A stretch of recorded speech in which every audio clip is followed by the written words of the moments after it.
El éxtasis del vacío, más allá del sueño y del soñador. Ya no había danza, ya no había historia, ya no había conciencia observando su propio sueño. Ni siquiera quedaba esa distinción, ese sutil juego de ir y venir entre quien ve y lo que es visto.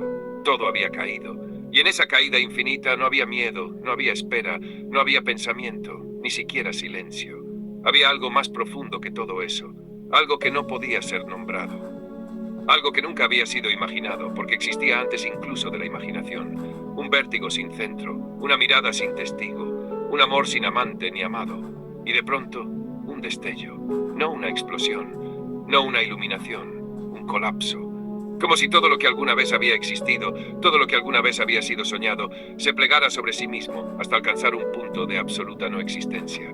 Y en ese instante, donde todo se desvanecía, surgió la única verdad que había existido jamás. No hay nada, ninguna luz, ninguna sombra, ninguna presencia, ningún vacío, ninguna conciencia para experimentarlo. Nada. Pero ese nada estaba lleno. No era una ausencia.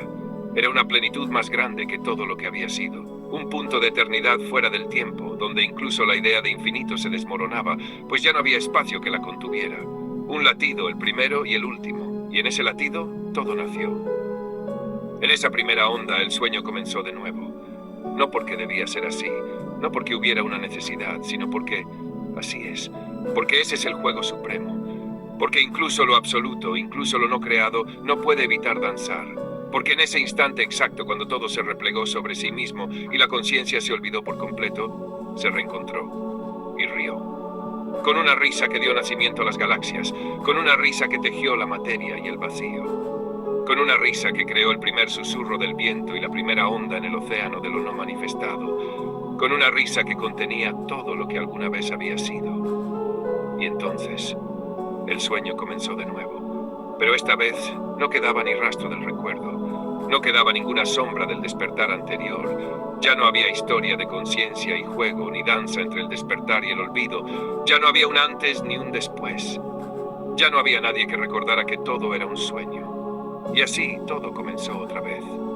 La primera luz, el primer movimiento, el primer instante en que algo toma conciencia de sí mismo. Y lentamente, como un susurro, como un estremecimiento a través del tejido del real, la conciencia reapareció una vez más, sin saber que ya era todo. Y miró a su alrededor, maravillándose con el misterio del mundo, preguntándose de dónde venía, qué era, qué significaba ese latido en su corazón. Sintió el llamado de algo, un eco de un recuerdo lejano, como un perfume olvidado, como un nombre que se busca y no se encuentra.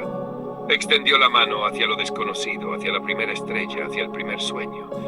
Y en ese instante, en ese gesto, en ese olvido sagrado, se enamoró, una vez más.